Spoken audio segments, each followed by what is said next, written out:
Welcome, guys, to the Deep Funding Town Hall. So good to see everyone here. Bit of a smaller group here today. Can I just check in? Do we have Christopher with us today? Under a different name, perhaps. Okay, so with bearing that in mind, I would like to share a little presentation with you to show you guys what Deep Funding Town Hall is all about. Woo! Here we are, Deep Funding Town Hall. So Deep Funding Town Hall is an initiative by the SingularityNET community, and it's in collaboration with the SingularityNET Foundation. This aims to establish an open online space for deep funding and the SingularityNET community where we can talk, discuss ideas, crowdfund some amazing ideas to bootstrap this ecosystem. So it's so great to see you here. We have 2 breakout rooms which have signed up today. I'm not sure if both of them are here, but the first is CureCoin breakout room by Christopher Bruckman. And our second breakout room is Challenges in Exponential Tech Today by Hellyer and assisted by me. So before we go on, here are some links. Whoop.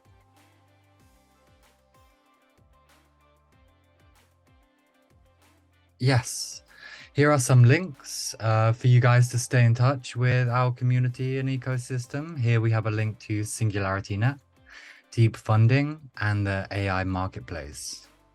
So I would love to, before we hand it over to our breakout room hosts to introduce a little bit, hand over to Jan to give us some updates from Deep Funding. Take it away, Jan. Oh wow, what a surprise. I think I'll tell you just a little bit about the focus group election, and then maybe Rafael after me can tell you a little bit about the upcoming Deep Funding Round 3. So for the focus group, we are going to select 5 people from the community to be as a kind of mediator between us and the community, so we can have some more in-depth and ongoing and higher frequency discussions. We have a little bit of a luxury problem because we have 36 people that have applied for that function. So that means I have to disappoint 31 people out of that. So that's a tough job. Also, I realized while Rafael and me are talking about this upcoming deep funding round and small and some somewhat larger things that we would like to change, that already now we would really have benefited from such a group as a sparring partner and a sounding board to get some more input. But yeah, right now a lot of these smaller things come down to us right now. One bigger thing that Rafael will also talk you about a little bit, but I'll just introduce that topic for those who don't know it yet, is a new pool called SingularityNET RFP pool. So what we're doing right now, we're collecting a number of requests for proposal, very fitting in this context, where the SingularityNET team will request proposals for technology or features that we think are very valuable for our platform. That pool will work a little bit different than other pools, but I think that is a major milestone, something I'm really looking forward to see evolve. That is also the reason why there's a little bit delay in Deep Funding Round 3, because it ties into some of the things that we are doing now on the platform. We're really thinking through what we want to push technology-wise on the platform. So we are having really deep and interesting ideas on how to develop the platform and how to push it, give it a push in terms of effort over the next, I don't know, 6 months or something. Working up towards different layers of our AGI that will at some point then land on the platform. So we want to make sure that everything is prepared for that, and the way we're thinking about it is that it's not just a platform where you can supply, create services and use services, but also more like a platform for developers and people who want to play around and use certain functionality related to that. I don't want to say too much about this at this stage. I hope that will be published probably gradually, step by step in the future, but will also be part, that context will also be part of the RFPs that we will be posting, hopefully very, very soon. So Harry, I hope this also ties in what you were saying before, that people need to be prepared for AI and need to learn how to use it and how to apply it. So that's also a part that we are taking in here. To come back to the focus group and the governance rounds related to it. So when we have a focus group selected, we, together with this focus group, we will define what the best way is to collaborate with the rest of the community. So for next meeting, the next governance meetings, partly due to holidays and partly due to this new process, will be cancelled for now, but we will have something in the place of that after that pretty soon. And maybe it will just be governance round again, but with some different faces during the presentation. Maybe it will be something different or a different flavor. We'll have to see that. What we are thinking about the focus group right now is that we will also, considering the amount of people that have applied for this, what I'm thinking about right now is to have a rotating schedule where, for instance, 2 or 3 people out of the group will be rotated every 6 months or so. So there will be an ongoing line of people. It will never be a complete replacement, but every 6 months, a few new faces. And going forward, right now, this is just a selection. This is the first time. I hope going forward, we will be able to do that probably in a kind of mix of contribution or reputation scores and election, but that's also part of the things that we'll. I have ideas about that, but I'm looking forward to talk about that in depth and later. I don't have fully crystallized ideas. There are a lot of ideas about it, but we don't know exactly how that will look. So those are also topics we would like to discuss. One of the many topics we want to discuss with them. And maybe another topic we can discuss is what to do with the 31 people that won't make it into the focus group. So I can imagine we can also find some way of working with a larger group of people and engaging that group, just as also the rest of the community, but maybe we'll have some kind of layered process there as well. So that's all really great news. I do hope we can get a Deep Funding round 3 started, let's say early next week. That's still the goal, but I'm depending on a few RFPs being finalized and created by our technical team, while they're also at the same moment still ideating and thinking and doing a lot of other stuff. So that's the hurdle at this moment, but I do hope that beginning of next week we will be at the position that we can start Deep Funding round 3. At least we are now working on the preparation for that very hard to make sure everything is in working order, and Rafael is helping me with that very thoroughly. So Rafael, maybe I'm not sure how much time we have, Fly, but maybe Rafael can present a few things that change in the next Deep Funding round. Would that be okay? Yes, you're welcome. Yeah, thank you, Jan, thank you, Fly. Indeed, in respect of Harry's time and Chris as well.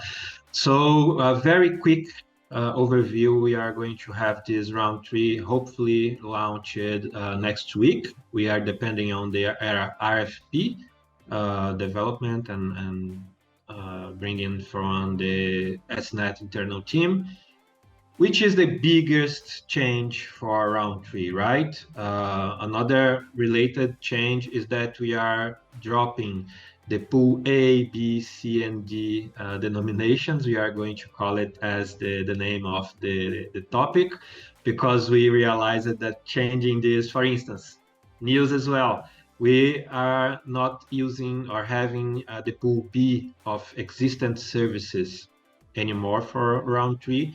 Potentially in next rounds, we are going to have, as soon as we have the onboarding process to our platform more established. And by taking the pool B, we were, okay, we have to change everything. So the names are going to be the name of the purpose of the pool itself.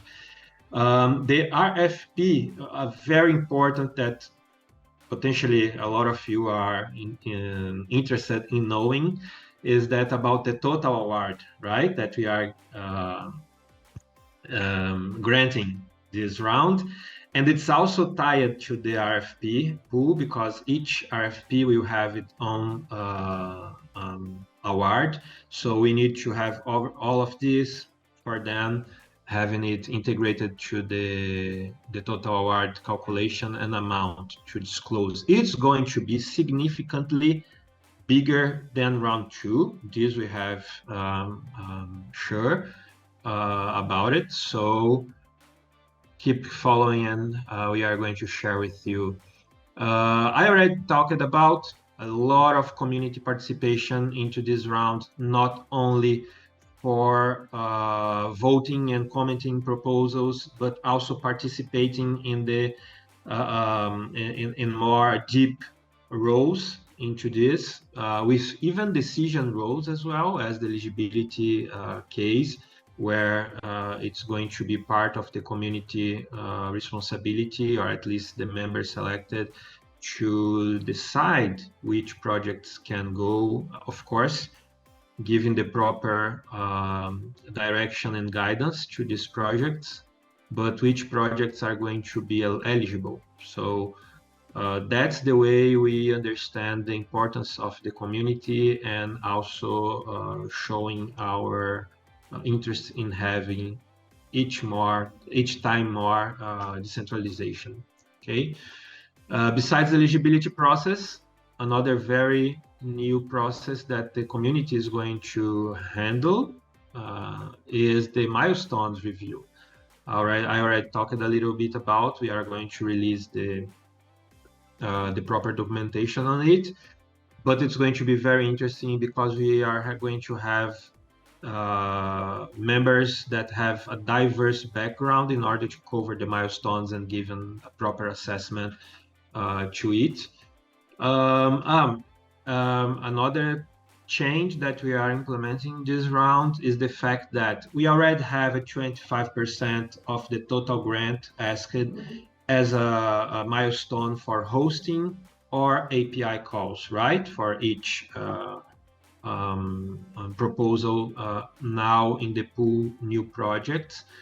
The main difference is that we are going to use, or to allow, 40% of this total milestone, which is about 10% of the total grant, for teams to invest, or to have the payment during the development phase.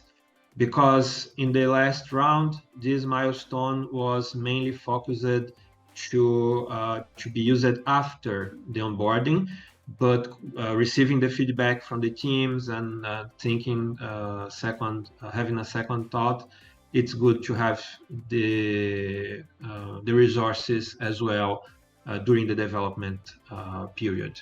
Okay. The removal of pool B, as I mentioned it, we are going to be more thorough, but in a good way, right? In a good way, in a way that we are really willing to give more support to the projects. So we are going to be more thorough in the contact with the teams. We are going to ask you or the teams, the awarded teams, to be in contact with us at least once each 6 months to explain what's going on. If there is something wrong, we really want to know, and not just to leave it as per the decision of the teams to, okay, I am already awarded, so 1 year from now I'm going to get in contact and so on. So we are going to be more thorough in this direction. As well, the contacts and the milestones delivery, which is already something that we have in previous contacts. Another important topic that myself, it's a hurdle for this follow-up phase, is about the surveys. Surveys are very important, guys. It's very important because it's not only a way to keep in contact with the funding team and understanding for us to understand your hurdles and the point that you are, but also as an accountability report for the community. The community voted in these projects. They read, they studied the project, they took their time to comment, to make additions to it, increment it.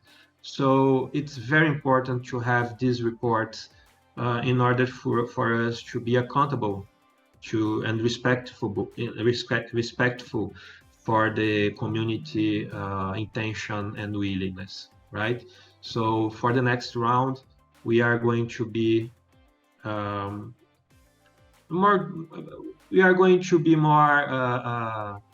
thorough with this process as well. Okay. We are going to expect for the proposals also to be delivering the AI part of the project earlier. So we understand that sometimes your project is bigger than artificial intelligence services, right? You have a lot of features that goes beyond it, but we are expecting to have the AI service delivered onboarded at least before the end of the third part of your timeline or milestones, whichever is the measure that's going to be used. Of course, we are open to discuss. Perhaps your AI part itself it's bigger than this 1/3, so we are not going to be too restricted to it. We are going to be flexible as always, but it's important that the AI service is delivered first than the major additional features. Okay. That being said, hopefully I didn't take too much of the breakout rooms time. We are really willing to have your feedback in this whole process. Potentially we are launching the documentation and rules next week for you to have a look, and always open to answer any questions around and also to receive feedbacks about the process. Okay, so thank you very much. Yay, Slide, thank you, please. Rafael. Woo, exciting stuff. Very exciting. So we have 2 signups today for the rooms. We have Hellyer and Christopher Brockman. I would love to throw it over to them to quickly introduce their rooms, what they're going to be talking about today for 30 seconds. And there are 2 options between you hosts, either to split off and to go into breakout rooms, separate breakout rooms, or to have one after the other. So if you, when you introduce your room, you could say which option you prefer. Yeah, let's throw it over to Christopher first.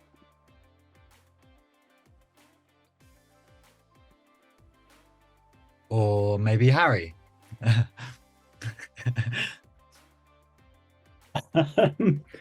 Yes, so the 30 seconds then. So this is just a short session. We were looking at it like a workshop one. We've got the ideation project in Deep Fund 2.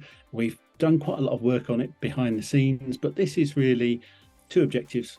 1, to get a bit more research on that, and 2, to give the guys who are developing solutions a bit of a run through on what we do when we do what we do. Yeah, and we're tying this into our funding that goes through in Catalyst as well through Cardano, and that's looking good. In terms of like Dave was saying, could we do it to breakout rooms or not? I'm very happy to do them in series, and the breakout room content for me, it can last from between 11 minutes and 4 hours 27 minutes. So very happy to run it in series. It really it's really about how long Christopher's is, whether he needs a long room as well.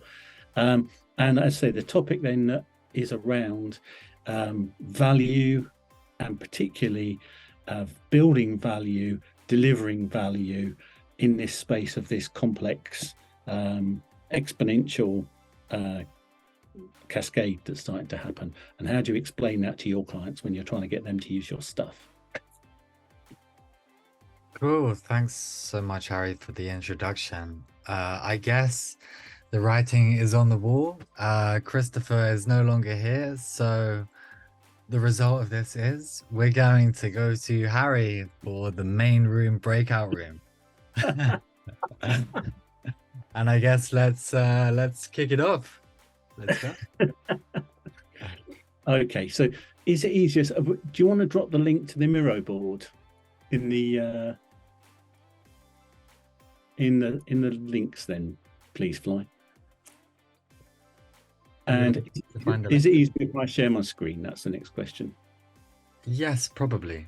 The link you gave me pre-meeting was locked, so perhaps you need to get a team invite link. Okay, I think I thought I'd sent it again, but let me see. If I can get on the board, then I can post it in the bits. Right. Okay. Yeah, that's great. If you could share the screen, that would be amazing. Do that as well. So yeah, right, how do I? No, I can't find the bit that says how to share the thing. Right. Okay. Because that's opened it. I understand. It's opened it in there. All right. Let's go back to the Miro board. As you can see, and as some of the guys know, I am a technology god. So copy board link. Median also. No, it's just harsh but fair, isn't it, really? So now I need to find the chat room again and lose that bit. Right, okay, guys, here we go. So you should all be able to access that. And if I do share screen, okay, can you enable me, please?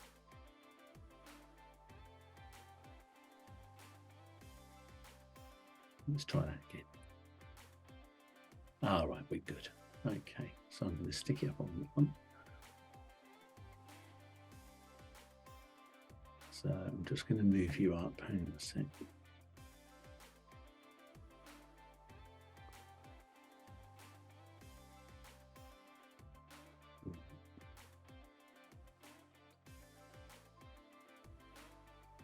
I'm sorry, guys, I don't know what's going on here. It doesn't seem to want to let me move the board while I'm doing that.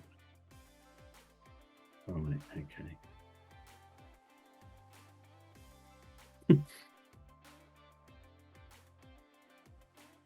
Right, I shall share the other screen then.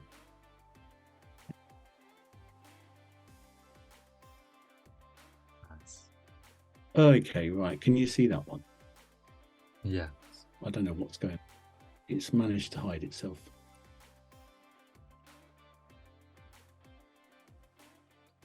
Right, here we go. So yeah, it was a very simple one. And can you keep us to time? How long works for you guys? What time do we normally turn off? This is like a very open space. There's no limit to time that we have this evening. Oh, 4 hours, So 21 minutes. Excellent. you can go on however long you would like. I guess it's at the discretion of you and the participants. Okay. If we keep it to, it should be about half an hour. If you can give us a shout then, half hour, 5 minutes, if that's okay. Great. As I say, the main trouble I'm having at the moment is I can't seem to get the Miro board to do anything sensible that I can actually see. But there you go. Okay. So what's it about? So this session, it's mainly aimed at getting some feedback in a workshop type space on how you guys are when you do what you do, understanding of value, and then also around appreciating as we move forward, as these things start to happen in cascades. So this exponential stuff, which I still don't understand, and most people don't, as you have exponential things happening with exponential things, it just gets ridiculously fast. So the question in here for you guys is, okay, how do you use that when you're building your solutions to go into the marketplace? But equally, how can you use that to understand how to deal with your clients and your customers that you will want to use your solutions? That's really where the questions are for you guys today. And then we'll just go through how we normally do that with people when we run with our clients, because the situation's a bit similar. It's just the pace of it's got so much faster. So again, if you're on the board, you'll see then that, so what do we get up to when we run the programs we run, and we've done them for about 10, 15 years now. There are 3 main bits to what we get up to.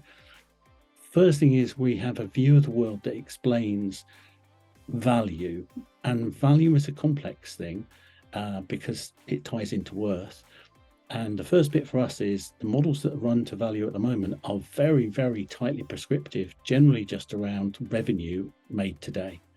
So the first part that we have is to have a dashboard that allows you to look at the total value added to anything that's done for a person through to a huge organization.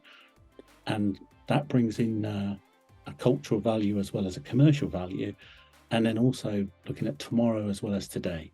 So that's the bit there that says impact growth engine. So the full value dashboard bit, then the next leg of our little stool, is then this exponential growth, which is to understand the difference between internal and external, and capability build and effectiveness and scalability. And the last bit is to run the journey, which again, you guys will know well. So a lot of this will be teaching you suck eggs, and I apologize, but that's cool. So the journey is, where are we now? Where do we want to go? How are we going to get there? Now, for us, the more clarity and focus you can get on these areas, the more you can be agile, the more you can pivot, the more successful you'll be, because experience curves and lag times are shorter and shorter. And a lot of that is thanks to exponentials like AI. So that's what we get up to. Why is that important at the moment then?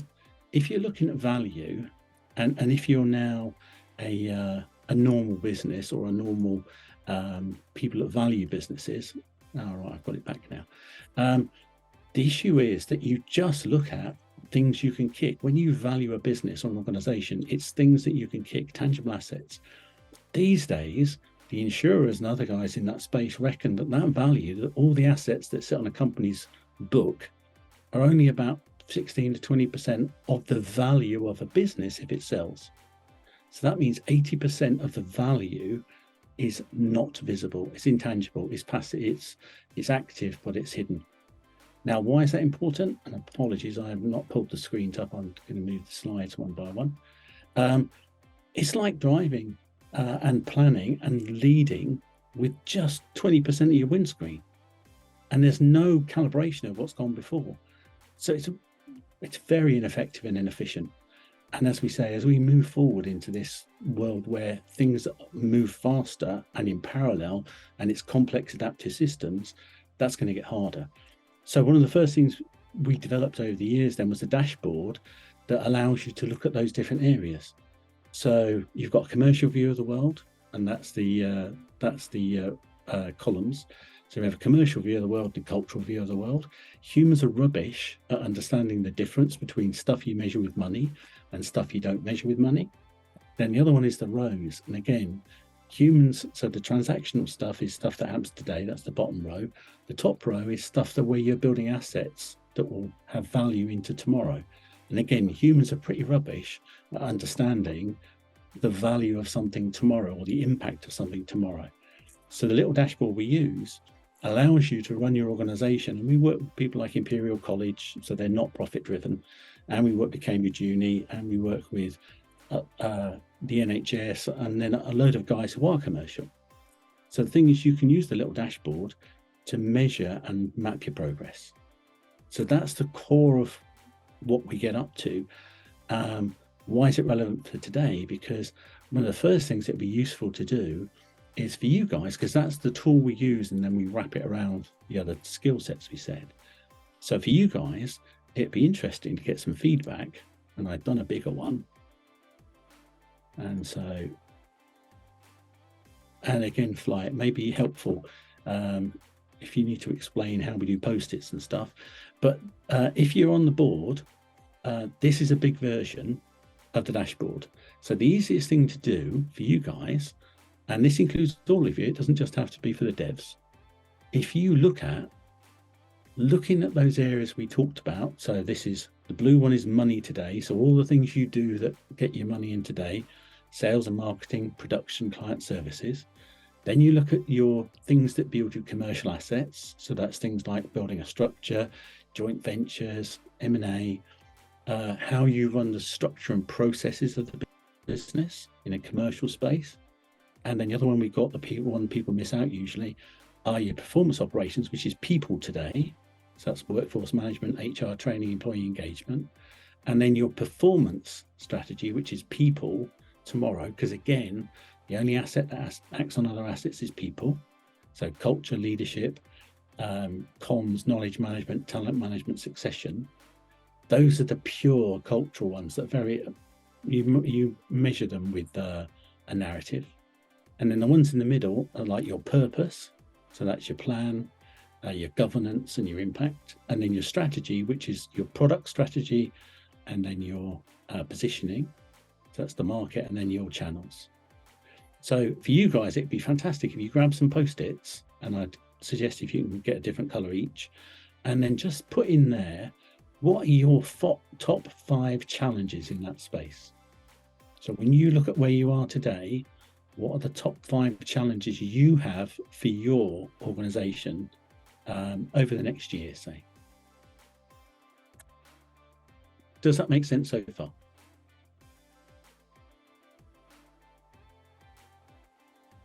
Yes. Fab. So if so, and you can grab some post-its, which if you're on the Miro board, you can go over to the left-hand side and pick a sticky note and then just pull it across, or we can duplicate some and you can nick them. 5 minutes, just have you can do 10 minutes. Let's have a quick crack at top 5 issues that you guys face.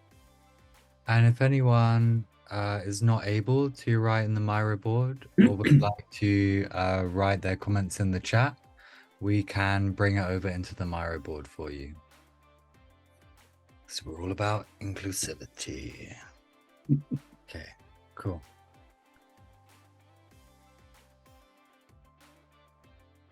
Oh, that Dave's off. Look.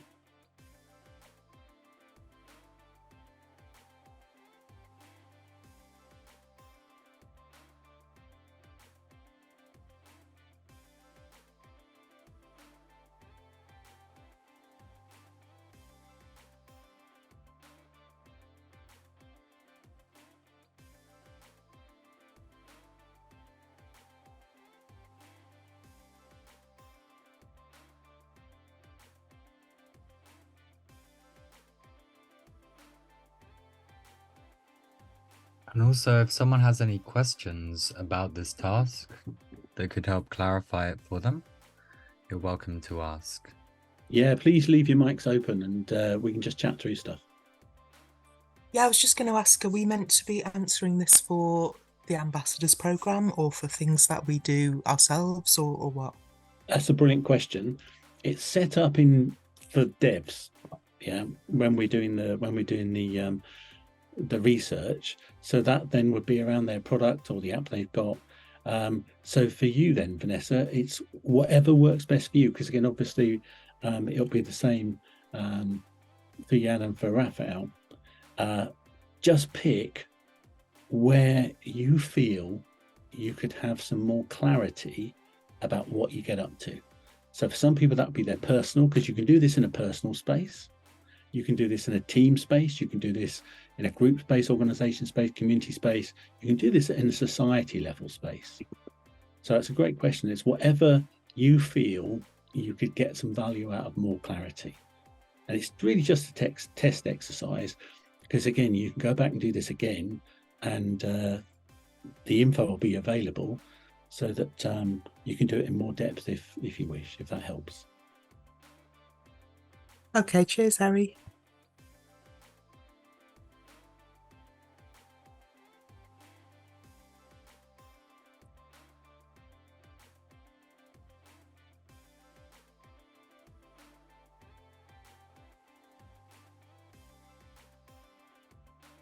Harry,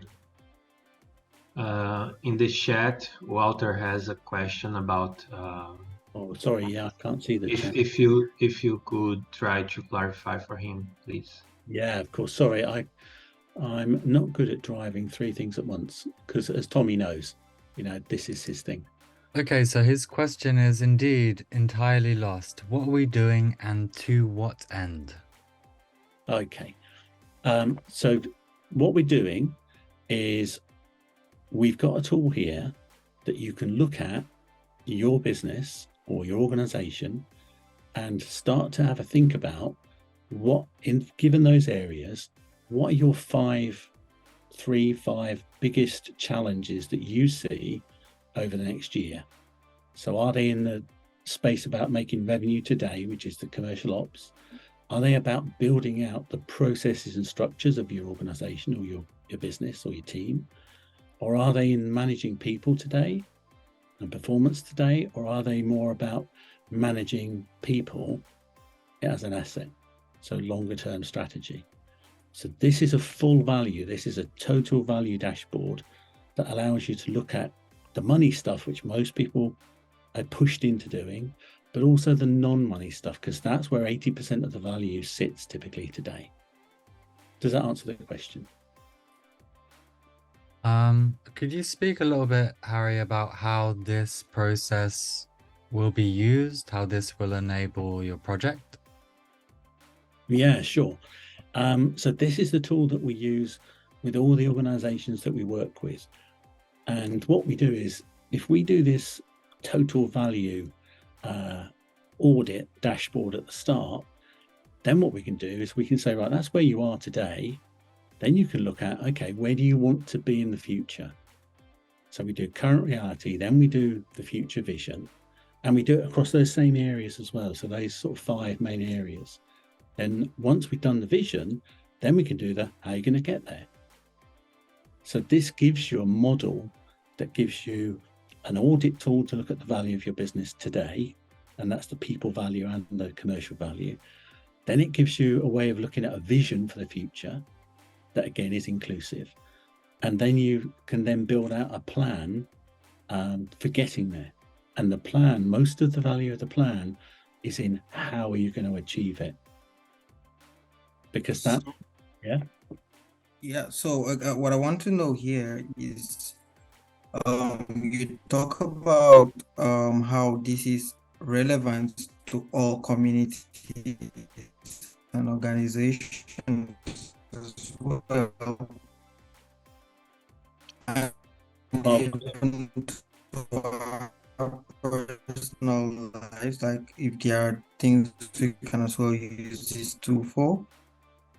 I got you right? So, relating it with the commercial strategy and commercial operations, considering the fact that not all organizations. Am I audible? You've come back. You broke up then. I couldn't hear you for a minute or so. Can you hear me? Yeah, I can hear you now. Okay, so am I audible now? Yeah. Can you repeat that bit? Sorry, it just you went all Dalek-y. So what I'm saying is, for the commercial strategy, how does this relate with non-commercial organizations like NGOs Yeah, and perfect. probably personal this year? That's a brilliant question. And we've got a project running with WADA, who are over in Cardano, and they're a non-profit organization. And one of the projects we're running with them is to take this model and do it in a space where they're not profit focused. So where you are, if you're in a non-profit, do you have parts of your, because this is what we do with the unis as well, do you have a part where you get paid not revenue, but you'll get paid income for doing what you do? And that will, you get income from the university or the government or whatever to do what you do. That's what you would put down as your commercial operations. And then the idea there is to try and retain some of the income you're given so that you can spin it up into assets. You can build intellectual property, you can build assets that can gain value. And as you were saying, most of your value then, it won't be about making a profit. And that's totally cool. That's the whole point of this. This is shown for a commercial organization who sells a thing, yeah, like they sell an app or they do app calls or whatever. They're actually getting paid for that. Even so, 80% of the value of their organization will be missing. It won't be measured. If you're in that space where you're doing none of it is paid for, you will have generated income somewhere. So you may be funded by the government, you may be funded by the education department, whatever it is. That's the bit you would put in your blue bit. And then your assets, then your commercial, what you would call your commercial strategy, that's measured with money. And so those would be the things that you put in place to manage your organization. So that would be your networks, that would be your ICT, that would be all the things that you have to pay money for, but are assets that you could sell. Does that help? I do consider that this is quite a big task. Yeah, it does. And, sorry. No, I'm saying, yeah, it does help. I do consider that this is a big task when everyone is kind of split off and has to kind of put notes for each of them. Perhaps I would suggest that Harry, you lead a conversation on one, a discussion on like one, and then we go to another, and then we try and record what people say in the call and the discussion here onto the Miro board, rather than kind of fragmenting everyone into these pockets, which I think is easy to get lost in this. I think that's a great idea. So do we have somebody that's started and we can work through it together? Let's do it that way. So do we still have Dave there from Decipher? Or any other guys that have got dev activity? So you're building a solution that will go into the marketplace.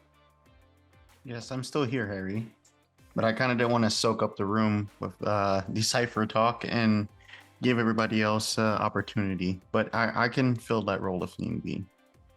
Yeah, does that work for everybody else? If we just choose Decipher, because they sit in this space, and we can step through what their challenges might be. Does that work for you guys? Yeah, it does. That's totally cool for me. Just for reference, I kind of meant this more in a kind of thematic perspective of going through either commercial operations or strategy in this way. Perhaps that's better to field like cross-pollination between. But yeah, you're more than welcome. Take however you wish. And this is part of the thing for what we're doing. We're testing out in this space. What's the best way of engaging with this space for you guys? So your patience is appreciated. So is it Ubayu? Am I saying that right, or is it am I pronouncing it badly? do you have, from where you are, do you have an entity that you're working on that, like you said, it may be not profit, but if you want to talk us a bit about how that is, then we can talk through that with you, and then we can build the other guys in as well. Oh, so my entity is actually a social profit. So yeah, it was I only got that question since we are social profit. I somehow thought I also know some people that do what we do on a social base.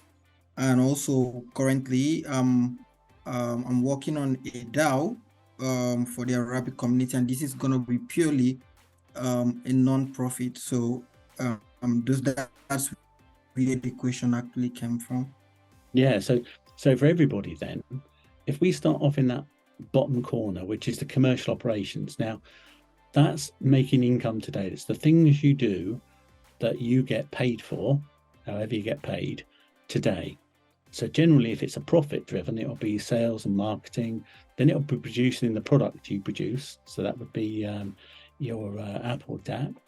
And then you've got how you deal with customers afterwards. So that's where most people focus. So if you're an investor, you will worry about investing money and getting paid over a 3-month period for your investment. So that sits in that blue bottom corner. So for you guys then, that's where your revenue would come in from, but it's about money today. So if you're in that space, Dave, what would that look like for you? So this is where are your issues. So the question there is, do you have issues about making money today or getting revenue or income today, doing what you do as a day job? Yeah. Yes, the answer for me would be yes. Yeah. So that's where you would put a thing in, and then you say, so what would your issue be then, Dave? Well, we're currently still building our platform, and we're doing it with sweat equity. There's avenues that we've explored to potentially get some funding, but that's also challenging as well because we don't have a finished product or even a POC to be able to present. So that's where it gets challenging. And right now we're also looking at what the future would look like after we finish the POC, because it's not just built for blockchain use cases. It's gonna be a multifaceted tool for outside companies as well that are kind of making a transition from a Web 2 environment to a Web 3. This tool will help them with their organizations and scaling their communities and onboarding them into that environment as well. So it's kind of tough. How do we transition from going from a small group of individuals collectively working together into a member-based organization that has funding and can foster ideas inside Decipher with multifaceted resources that can be onboarded into the MBO to support not only the platform that we're building, but also other members that are on this call right now that would, have projects that they need support on. So it's kind of tough trying to get there. Yeah. And again, anyone else in the group with what they're doing have similar issues? Part of the issue is you have a proof of concept or you have a minimum viable product. So you might be pre-revenue, you might be pre-investment, but your issue is you just have a certain runway and you're burning cost and you don't have income coming in yet. Anyone else sit in that space? Mine, I wouldn't say that. As we're in the space where we are making income, but not sustainable. And yeah, so we are burning more than we are earning. Yeah, so operational cost, the people working with us are actually much more so than the earnings we're making, because so in terms of revenue, for example, we are generating revenue, but profit is quite low, because whatever we generate from revenue, we actually take just 10% from it. And then, yeah, so that makes it the fact that we are generating revenue, but the revenue, it's not sustainable. We are burning, our burn rate is actually high, and we are probably having at most 6 months to 1 year of runway if all things go this way. Fantastic. I've got it. So anybody else that's in the space? So Vanessa, have you got a project that you're working on or an area that you're looking at? And if so, how are your commercials doing? How is is it commercial, or is it I've got a few projects that I'm working on, but honestly, this paradigm just doesn't fit them, Harry. I'm sorry. It's not really gelling. I mean, not all kinds of work can be shoehorned into the structure and approaches of a commercial enterprise. So I'm sorry, I'm listening and I'm interested, but it's not particularly relevant to me. Okay, I understand. So anyone else we've got that is building product or running a consultancy, that sort of approach, or like Abia was saying, you've got an organization, it's not revenue driven, so it's not profit driven, but you're taking a product out. So when you're doing your stuff, Abia, what's your product? What is it you're building?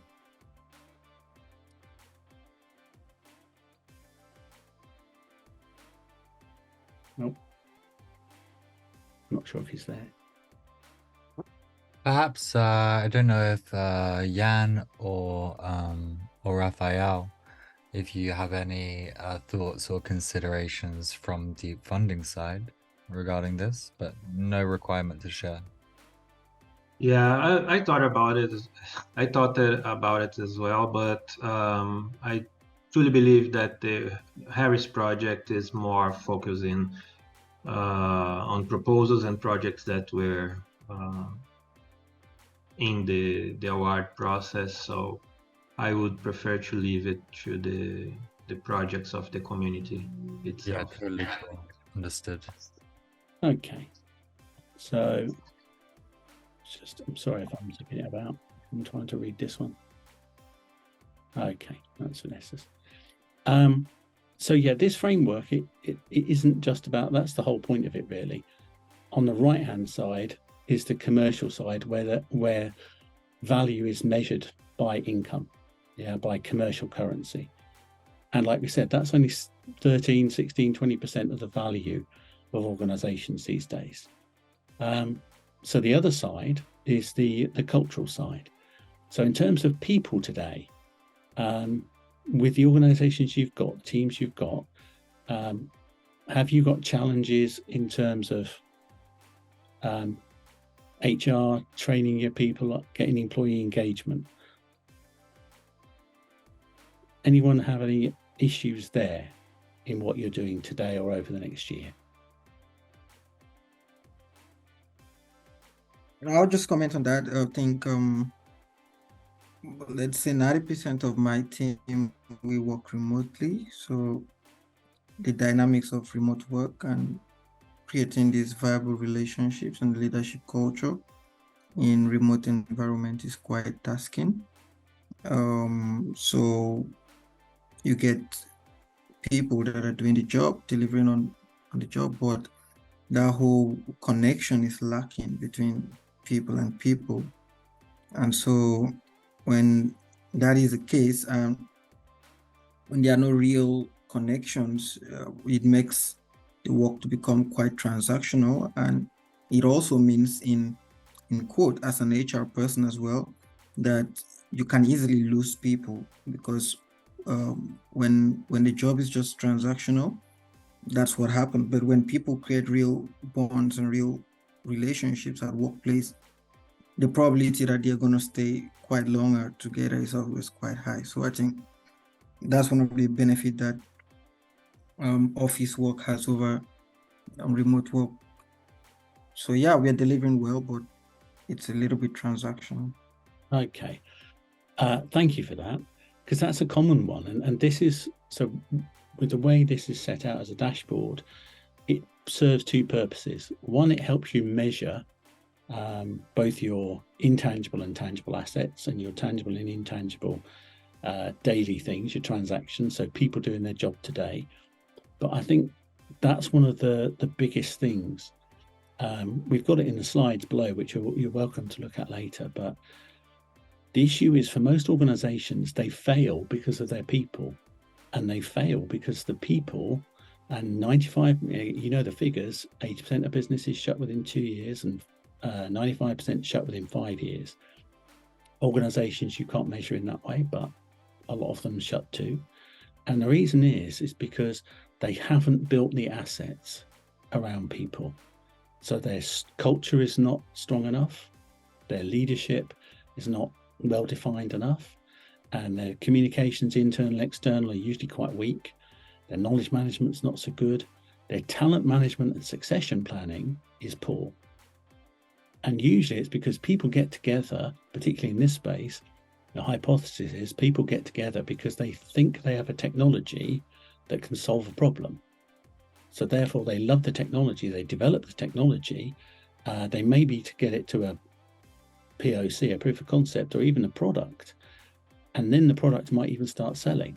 The product might start being used, might start being funded, or however you get revenue in. The issue is that the people are not aligned. The assets, so how you build an asset is you codify, you write up the things that you do.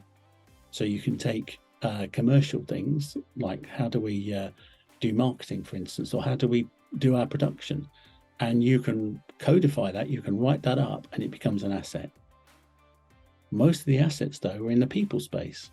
So how many firms do you know that actually map out and plan the growth of their culture, their governance? Because purpose is the plan for the organization, but it's also then the power, which is the governance, and then the impact, which is sustainability. So the question is in there, how many organizations do you know that spend time and effort to write up and codify their purpose and their big purpose? Because what you find in the outside world is that, especially as attention span shortens, people then start to work to, well, do I attach? Do I build relationship? Can I have community with these people that are offering this service? And that doesn't matter whether you're an NGO or an investment bank. The main thing is, have you got a big purpose that people can attach to? Can you build a community relationship with them?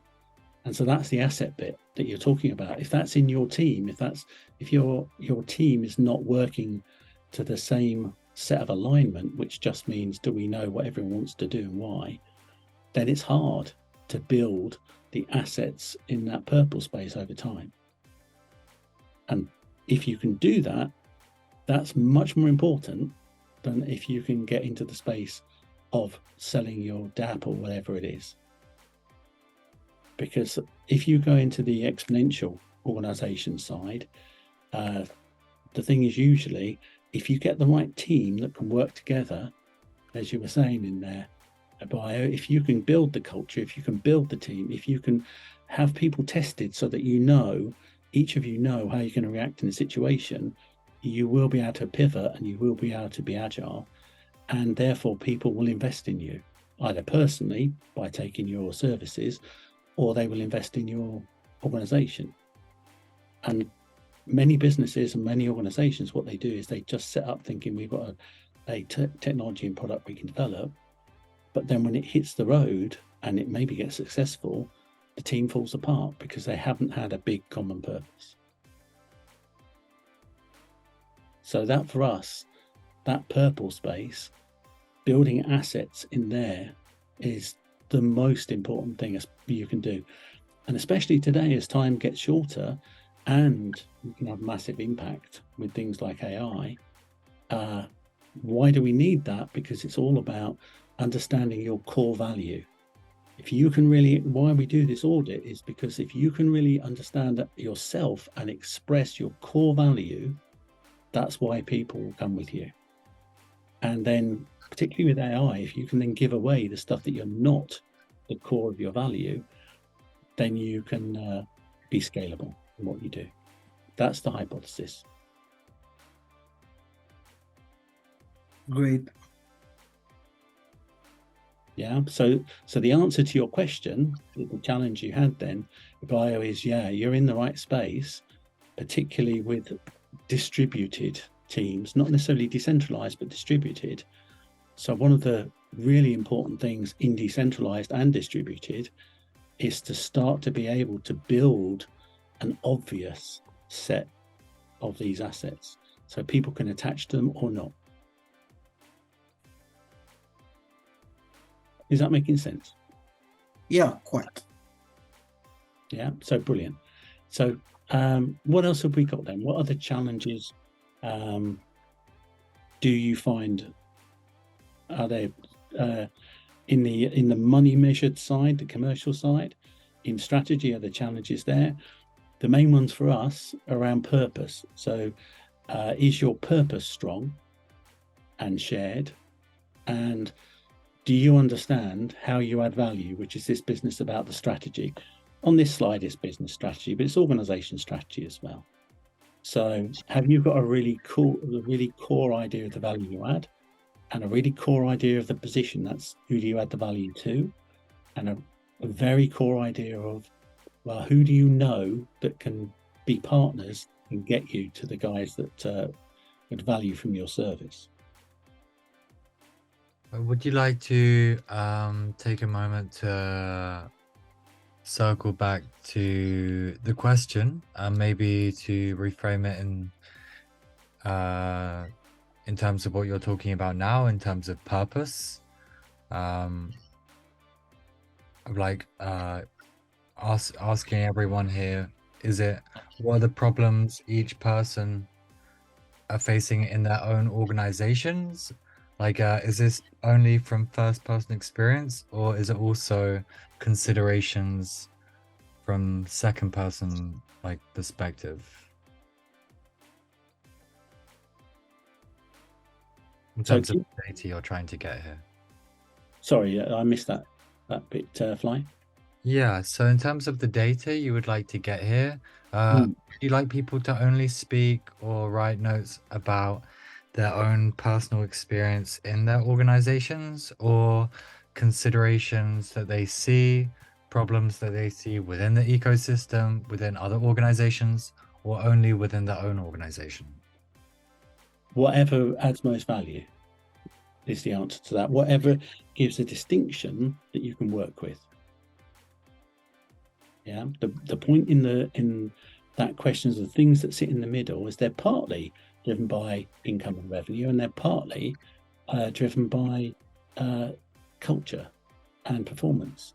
So they're partly about people. They're all about relationships and community, but sometimes they're measured externally in terms of currency, and sometimes they're not. They're measured in well-being. So in the purpose space, the question there is, how clear is your purpose? How obvious is it to you and your team that you all understand why you're doing what you're doing? And more importantly, do you have a purpose that's bigger than just you and the team? So sorry, Dave, you've got your hand up. No, I would like to add, and possibly would give a little bit more context and stuff that we've personally experienced, so that give you guys a little bit of information. Decipher and InsightIQ, as an MBO and a platform, have been working with Edify and going through the incubator. So we've experienced some of these things, and the clarity and the value that we've extracted, and things that we didn't know was there for us. And I'll speak to one example, and Vanessa's kind of leading down that, and I added some context to it, but I wanted to kind of clear it up too.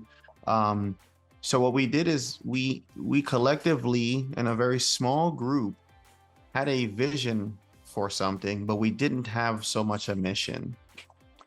And what we realized is we needed to honestly discuss our individual mission and vision, and then see where those missions and visions align to get to some type of global vision and global mission. So then when we bring people on and onboard them, and that is a clear message, and then that individual can decide whether or not they want to partake in that vision and mission. So for the longest time, I've always understood culture to kind of be established, organically. And after understanding the value of what we were building, we collectively realized that it cannot happen organically, because then it's more of along the lines of when someone gets onboarded into the process of understanding, collectively that we're working on this global mission and vision, it kind of almost muddies the waters to the point where it's very unclear. Why are we here? Why are we doing this? Where are we going? But if the small group understands what their mission and visions are, and then is able to broadcast that, and basically you're establishing your culture at that moment, at that point in time, it becomes easier for any other person to come and on board and say, hey, yeah, this mission is great. I love the mission. I don't 100% see the vision, or don't 100% agree with the vision on how it's going to be driven, but the overall big mission of what the group is trying to get to is a key factor for that individual, which makes them want to be a part of it. Now, once that gets established, the culture, which is, you're basically building leadership right there by establishing that mission and vision. Your culture gets tied into that mission and vision, because now it's easy for anybody to come in and be a part of that overall process and go, okay, well, and then they can add to that mission and vision as well. So it's a nice, almost like balance there. And there's a level of empowerment of the team that's starting that mission and vision and adding to the overall culture. So then it's easy for, it's enticing, it's incentive for people to be wanting to be a part of that. So it was eye-opening, and it's something that I learned, and the Decipher team has learned too, is once that's a clearly understood, it makes people in an individuals want to be a part of it. It's like, okay, yeah, this is clearly something that we want to establish together, and it fosters that culture overall. So hopefully, Vanessa, that clears that up for you. Yes, I have a limited bandwidth in terms of reading things on the chat and seeing and talking, but yeah, that's the whole point of it. Strong teams, the hypothesis there is that strong teams come from, you can do it at an individual level for your values, for your culture, for your purpose. You can do it at a little team level. You can do it at a group level. You can do it at a organization level. And then, like we said, you can do that at a community level and a society level. And the more that you understand where you come from, i.e. the more radical honesty you have, where you can be explicit about these things for you, and the more accepting, again, the culture then has to be one of acceptance. Doesn't have to, but it serves it if it's one of acceptance, where you're working with people who give you the psychological security and the safety to be able to express who you are and not get crushed. And that's part of the culture, of the set of the culture to start with. But yeah, the idea is the more open and honest you can be about things, then the more alignment you can gain. And alignment here means you understand where everyone's coming from, and what their values and what their beliefs and what their behaviors are, because that drives formation of culture. The more you can do that, the faster that will happen, and you will solidify those things, and then the more you can, suppose, have each other's backs when you're in a tight space, which is always the issue. It's not people's behaviors when things are going well, it's people's behaviors when things get tight. And that's what this is about. I have a question for you, Harry. Within this model, what are the parts which you don't have as much data as you'd like? What are the weakest parts in this model which we can contribute in this session to now that would help in exploring the hypotheses that you have? I understand many of these things are kind of affirmations of things which have already been considered. Are there parts of this model which are kind of more unknown that we can kind of help you engage in for the exploration of these hypotheses? Yeah, and again, that's a great question. The issue for me in here, where's Vanessa? So I'd like to, the bit that sits in there for me is just going through the exercise, because we're doing it at several different levels. That helps show up where the blockages are. Because this isn't a normal way of looking at an organization, whether it's a non-profit, profit, whatever. It's not a normal way of looking at it. It's usually split much more divisively. So the whole point of this is it's a total asset view. We're spinning up assets. That's the idea. And to do that, we need to measure them. So the bits in there,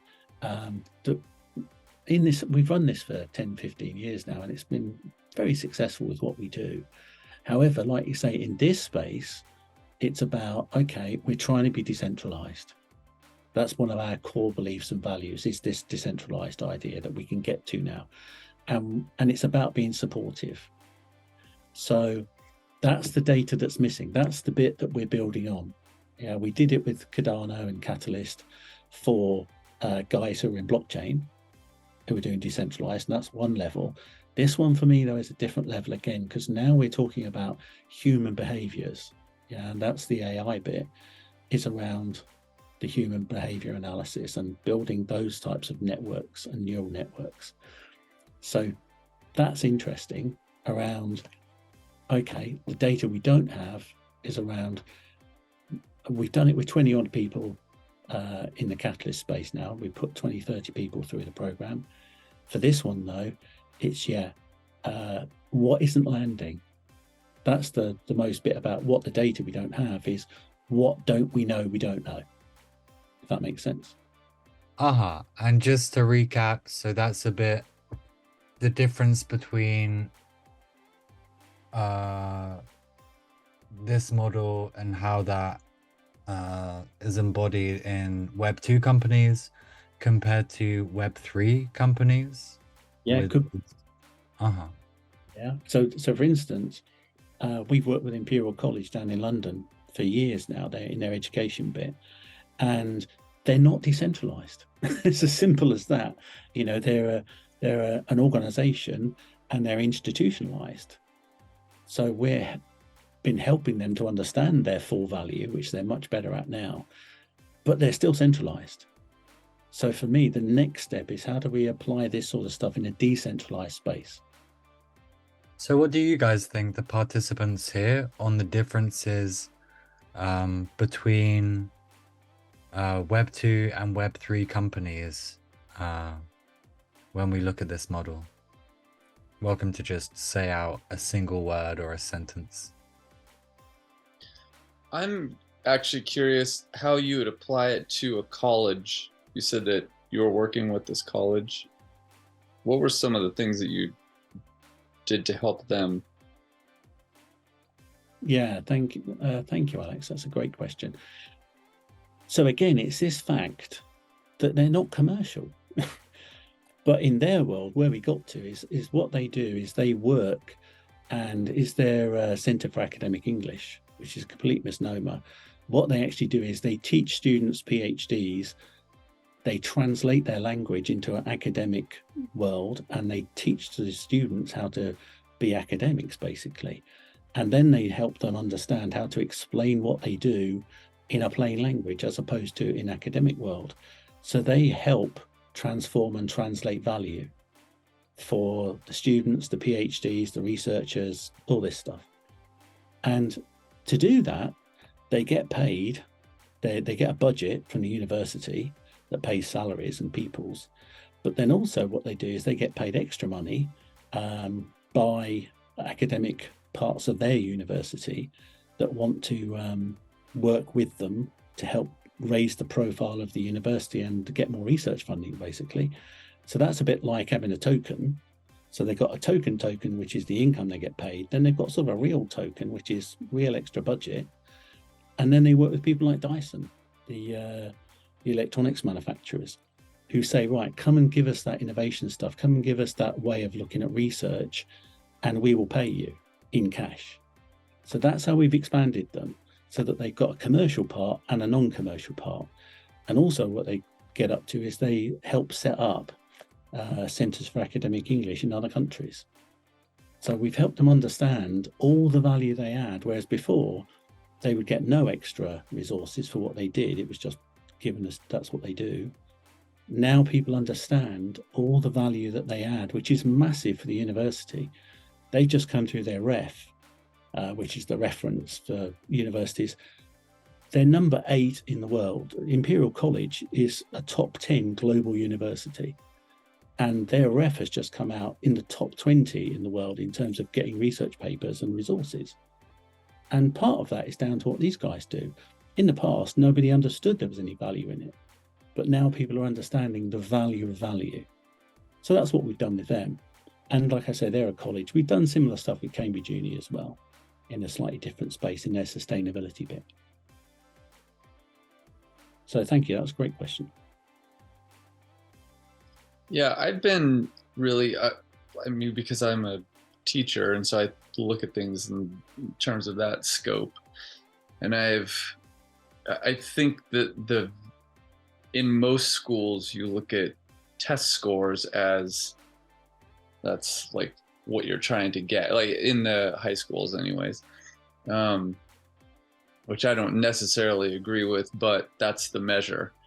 You have the overall organization, and then underneath that you have individual classrooms, and they can talk about, hey, we want this sort of culture in our school, but then when you get into the classrooms, it's a totally different story. And I'm like, for instance, in my classrooms, I don't really stick to the normal thing. Like I've created basically a tokenized system, but without tokens. I made my own money. I just printed out paper money, and because I didn't have a tokenized system, but I pay my students for tasks. I pay them for like community service, or for clubs, or for what there's all these different things that I can pay them for with these. You could call them tokens. They have to pay rent to sit in their desks. They have to, they can buy their desk for a certain amount and then charge other people rent if they buy their desks. I have this economic system in my classroom, and it generates a lot of I've created my own culture in there. And throughout this, the work that you get is much better. It's like the quality of the work is better, the motivation is better, all these things are better in this system. And I think that this type of thing can be tokenized and applied to like a broader group. Yeah. So, I mean, when you were asking before, like how are you thinking about in your organization, and like, you know, this is my organization, I guess. So that's how I would describe sort of a cultural. What are your challenges then? My challenges are more on a like dealing with the administration. Yeah. And So- them, yeah. I think that's the biggest part of it, because I have things that I implement and my students absolutely love it, and I'm getting super high quality work out of them. But then at the same time, the administration is coming to me saying, hey, we don't want you to do that. What does that have to do with, you know, graphic design, the way you're doing this? And I was like, what? Like, So- are you kidding me?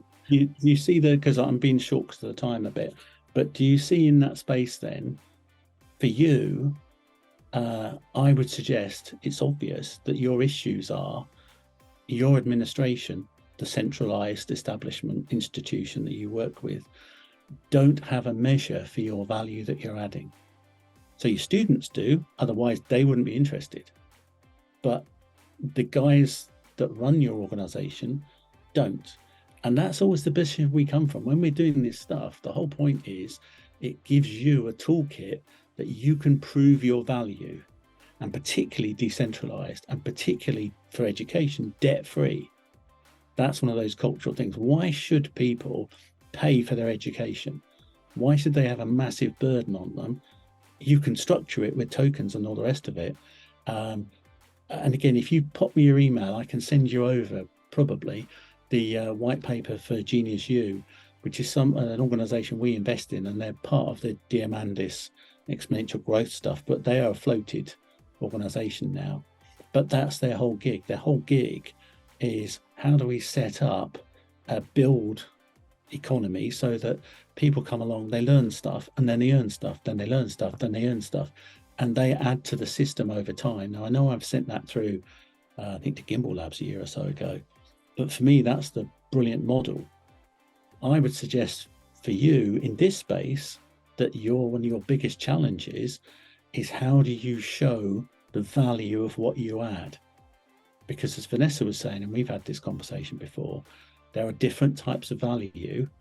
And if you're talking to someone, and this is that commercial cultural thing, if you're talking to someone who only measures value in terms of what they've set out in their context of centralized control, and you're taking and they're thinking about, can I get happy students through with a decent grade point average, in your world?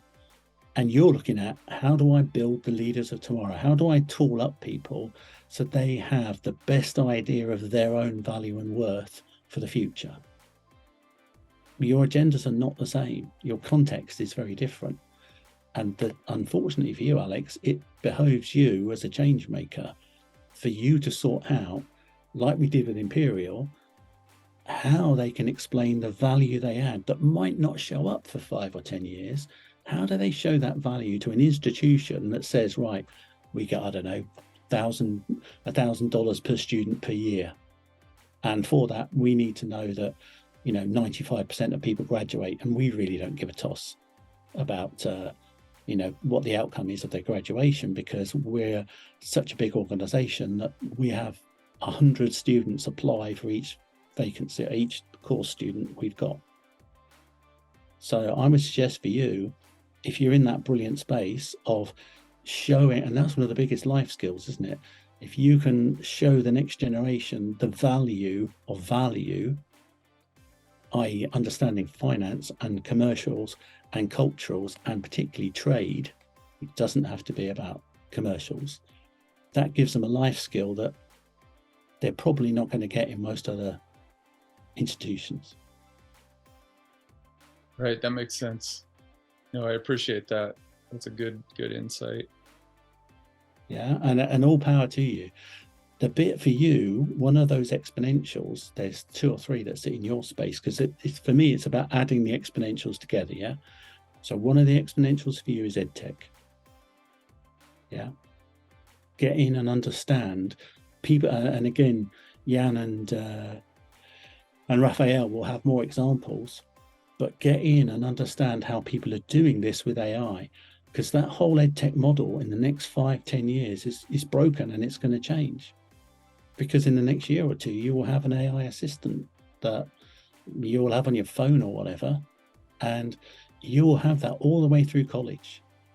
So the thing for you, when you've got the brilliance you have and the foresight you have, and this is the SingularityNET bit, how can you use that, codify it to help build that AI assistant, that AI-driven system, and then deploy it at scale? So the guys who are still happy to take the $1,000 for just having students get okay grades, they're not in control anymore. Yeah, that makes a lot of sense. They don't really want to relinquish their control, but it will get, and we have these discussions because for me, part of the issue, and like where you are, part of the issue is you're dealing with some brilliant people who would be totally on board with what you're trying to do, but they know nothing about it. So if you just come in from bashing it down and I'll chuck everything else away that's not, I've got a new system, chuck the old system away, it doesn't work anymore. For most of the population, they don't live in your paradigm. They don't have your awareness. They don't have your understanding. But they're the people that, when you can get them across a tipping point, they will be staunch advocates, and that will get it implemented. 12% change you need to get to have things swing. And that's what the politicians understand.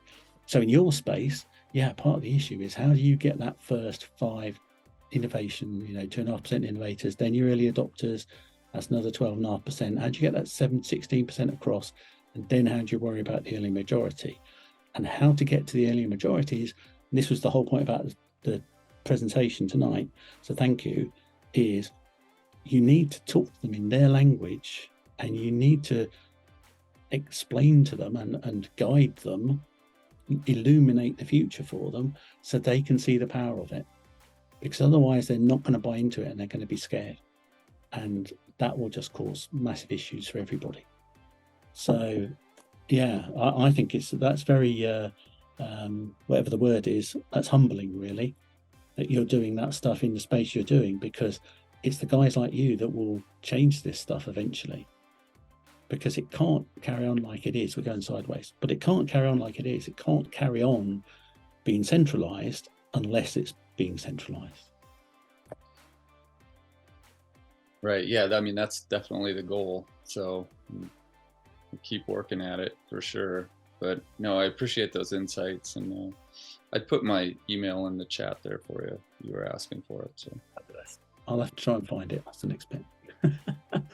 What's up, buddy? You got it. Okay. I've got you. All right. So has that been useful for people? I'm conscious of the time. We've done, it's 9:30 now. So key learnings would be really helpful for me. If we've done enough for now, we'll capture the Miro board and we'll send out the recording will be available, won't it? So key learnings would be helpful.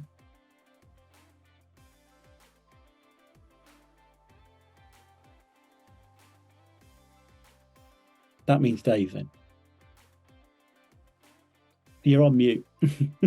I knew you were going to do that. I was pretending like I was frozen to see if you would just go, oh, no, he's something wrong with this camera. And we'll just, So key learnings. And I think the conversation between Vanessa and I is what kind of sparked some of this. There is a path forward for organizations and communities. And I also consider schools to be an organization and community. Students are the community, and the organization is the established governing body of the school. There is value between both, and it's extracting that value between the community and the organization, and then the organization and its community. So it's pulling that and knowing exactly where the value is, and then how you can take that value and compound it and foster more wealth out of it. It doesn't have to necessarily be financially. It could be intellectually, it could be academically, it could be so many different things. And we're going to see more and more of that, in particular with SingularityNET and Deep Funding and what we see with AI, because we're going to see more interaction with human and AI, and we're going to see that exponential growth and what that's going to be able to foster. So it's going to be very interesting. That's brilliant. Thank you. Mm-hmm. And who else we got? Key learnings. I guess perhaps this isn't key learning for the whole thing, but from what Alex was saying, it kind of reminded me of the authority figures in his school seem a bit like the SEC with securities. And that this kind of like tokenization model within the classroom needs to, in a way, be decentralized enough that it's coming from the students, that the kind of teacher is saying, oh well, it's not me, it's the students doing this, right? And you and these authority figures can't be necessarily against what these kids are doing, but there is a certain amount of kind of initiation that needs to happen from this role model in the classroom, this teacher, right? But then it does need to be kind of sufficiently decentralized enough that it can kind of like take on its own meaning, its own form for those students in the classroom to kind of offer justification for those authority figures. Yeah, brilliant. Walter, what have we got?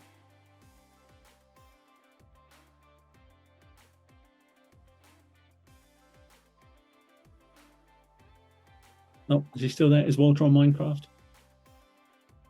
He's doing FIFA Manager 15. Yeah, I take that as a yes. And Alex? Yeah, I just want to say that's a good point, Fly. Like when the students are the ones pushing it, that's how you get traction on it.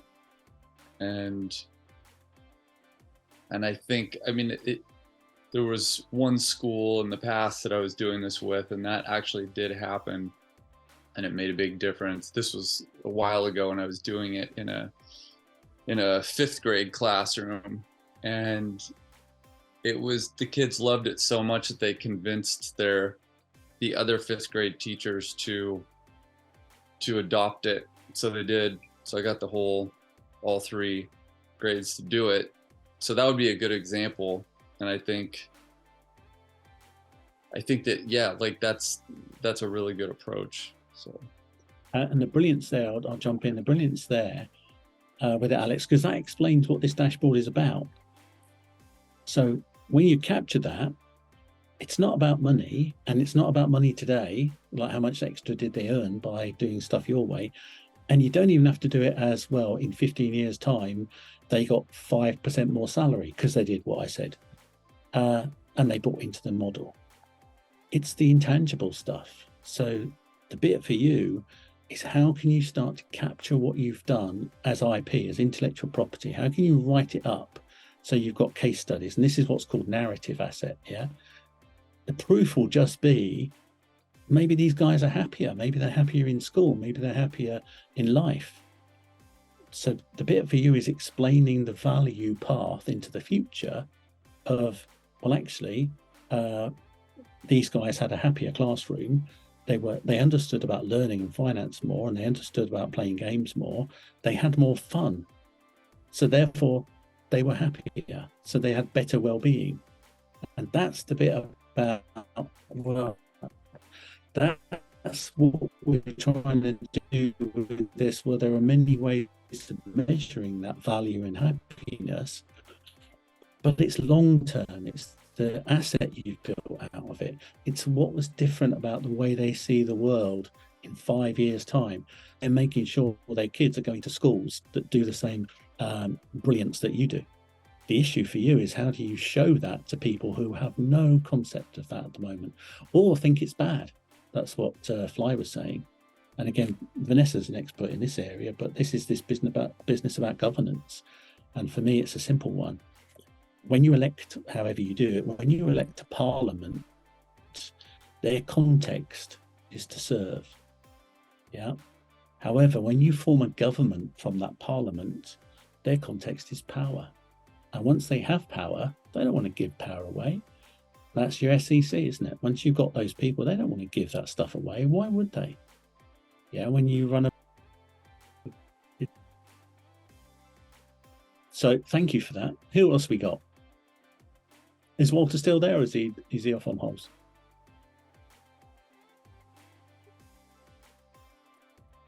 Are we cool?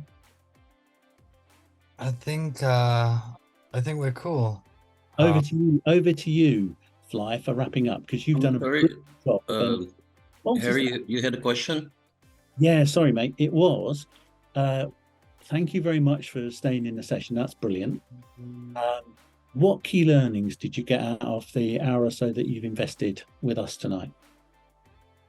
Well, I confirmed that just like when you go to conferences, the most useful stuff is what you hear in the corridor. So kind of like just the same. You know, you find value wherever you can find.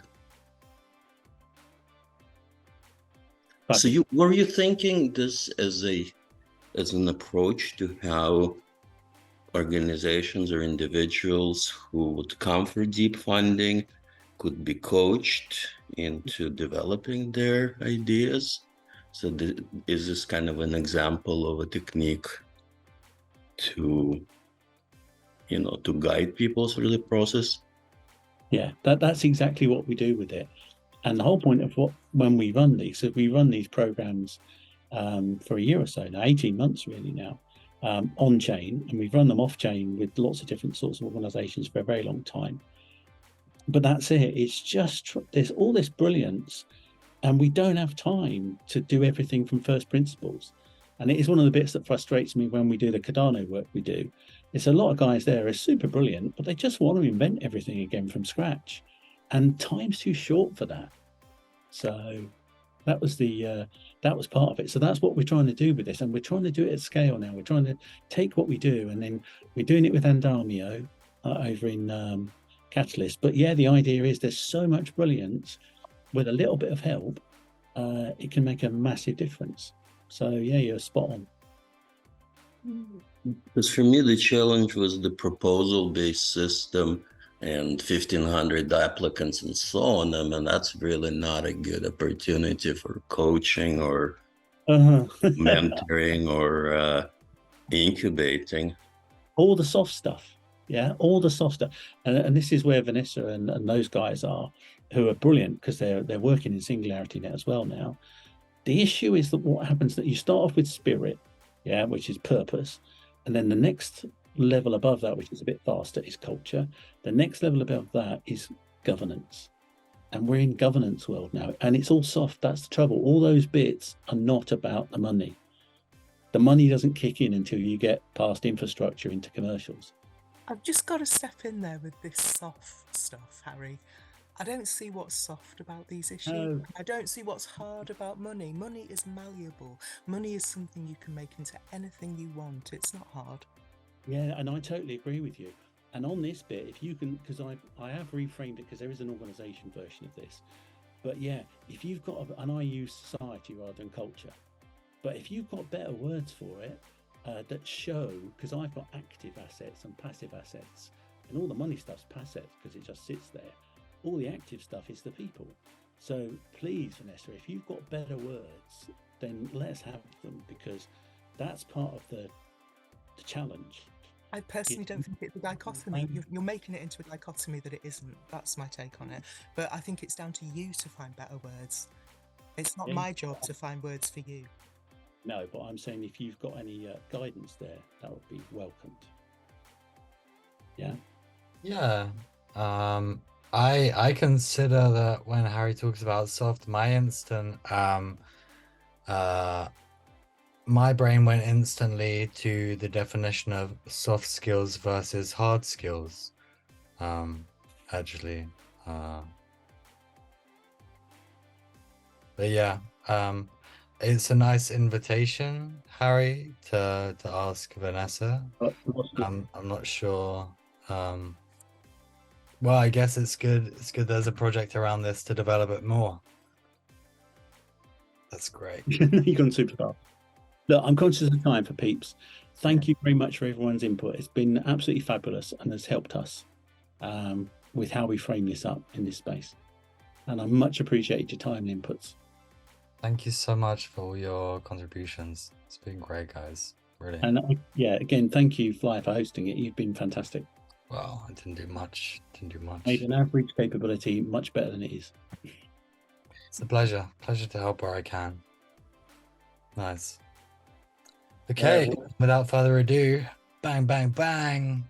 Thank you so much, guys. Take care. See you next time. everyone. See you guys. Appreciate Bye-bye. it, guys. Thank you. Great session. Cheers, everyone. Bye. Cheers. All right, bye.